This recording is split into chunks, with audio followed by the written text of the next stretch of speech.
Gino, the time has come. Here you are. This is everything you dreamed of. I know it, right? You told me you are not nervous. You were ready to go. I'm just joking with you, man. Welcome to the show. Brett, I am excited to be here. I'm going to share some trials, some tribulations, as well as hopefully some success stories. How you doing today? It's awesome, man. I've never been better, and it gives me goosebumps to say that because I wholeheartedly believe it. Today is always better than the day before. How about you? I concur. After reading history and seeing what we were, where we were, I think anybody that says we're much worse off today than we were generations ago, I just don't, I think they're, I don't want to call it delusional. I just think that that's their paradigm. I think we've got so much opportunity right now. You just need to tune off the world and you need to start focusing on your life and how to make your life better. Let the listeners know just a little bit about Gino. Just like everyone else, it did not start off, as you say, amazing. It was a slow grind. I got into the restaurant business years ago, Brett, with my family, and I loved it until I didn't love it. In 2007, my dad passed away, and I had been working with him since I was 7 years old, and we had the restaurant for years and years. And we all know what happened in '08. All of a sudden, I'm saying, Brett, am I living my dad's dream, or am I living my dream? And I had to be honest with myself.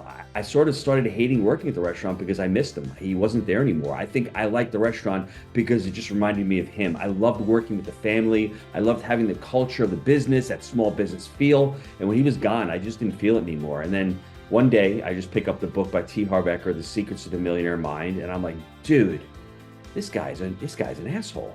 But then I read it again. I'm like, no, I'm the asshole. Remember perspective? Yeah. I'm the obstacle. Everything he said in the book was true.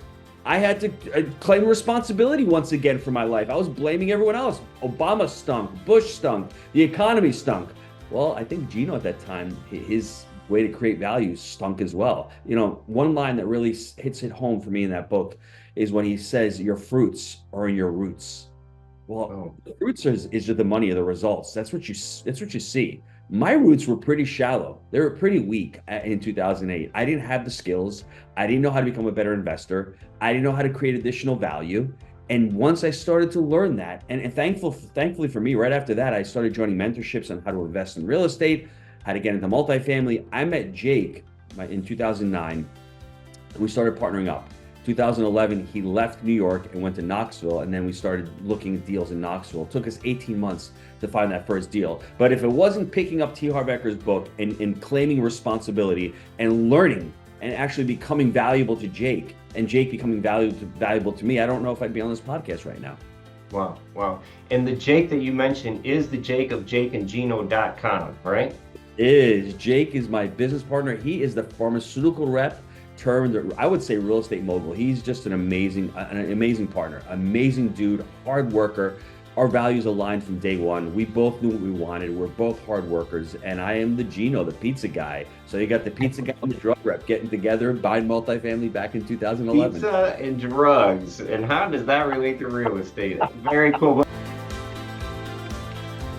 Tell me a little bit about this three-step framework when it comes to this sharing piece, this helping others that you love to do.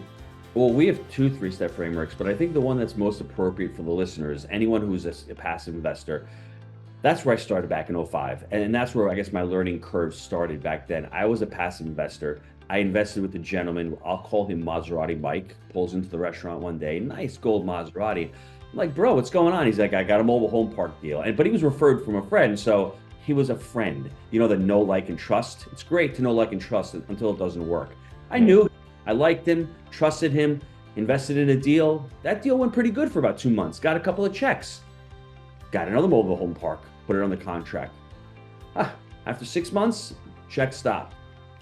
After 18 months, money was completely gone, $172,000. And that was my journey where I'm like, you know what?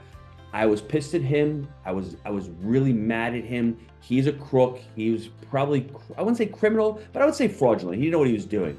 But when I really look back and I ponder it, it was all upon me. I was a terrible investor. I just gave somebody my money without understanding the vehicle that I was investing in. And when I understood that responsibility, I'm like, wow, I have to teach others how to invest passively. And investing passively is not difficult. And in this three-step framework, when you're investing passively, what most passive investors do, and I did this myself, we look for the deal. Where's the deal? I got to get a deal.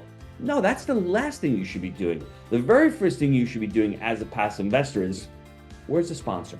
Maserati Mike, what kind of sponsor is he? Has he ever done a deal?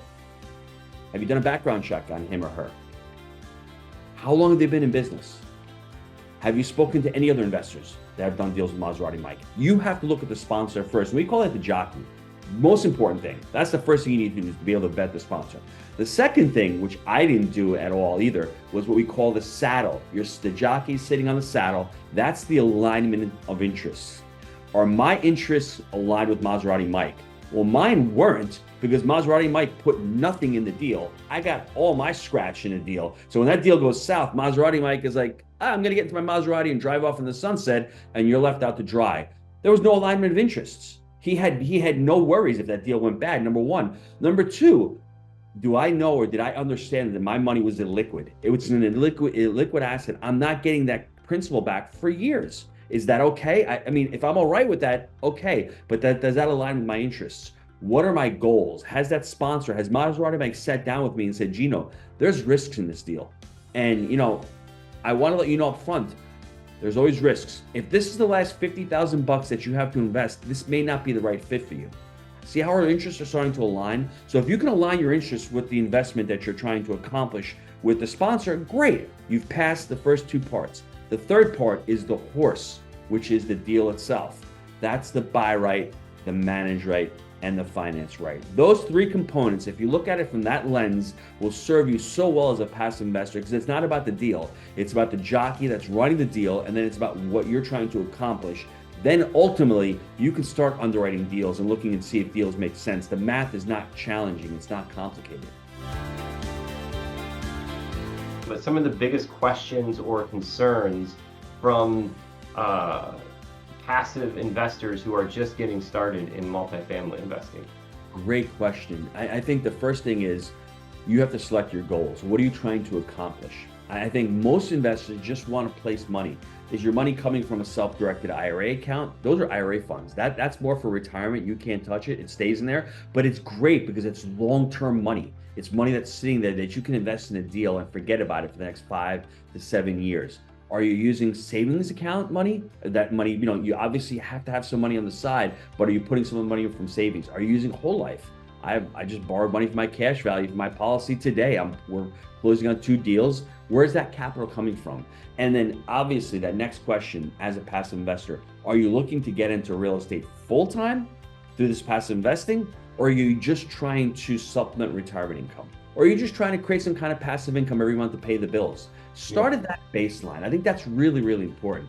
I think the next point is this conversation going on for a while, but I think the next one is select a market. I mean, try to pick areas in the country you can invest in. And that's the great part about being a passive investor. You can pick different sponsors, you can pick different markets, you can pick different assets. You can buy an RV park, you can buy a multifamily, you can buy a 1980s build in Knoxville or a 2010 build in Austin. I mean, the sky's the limit. But the great part about it is you're sort of diversifying your portfolio. And then understand that you don't have to put all your capital into one deal. You can spread your capital out, and you can even spread your capital out over time. That's what the amazing thing is. You need to create an LP team. Get on with a tax consultant, get on with a CPA, and understand the savings you get. A lot of syndicators are going to talk about cost segregation and tax benefits. You do get tax benefits, but not as if you're actively investing it. You're going to get some kind of, passive losses. If you have a passive business that's generating income, you can take those passive losses from real estate. That's amazing. So there's so many places to start, but start thinking about the markets, the sponsors, the assets. What I would do if I was a passive investor, choose one asset class. I mean, choose multifamily, choose, mobile home parks, choose self-storage, just choose one and become really good at it and understand that. And then, like I said, the market's next. And then once you're in the market, start learning that market, understanding where geographically you'd like to invest in that market.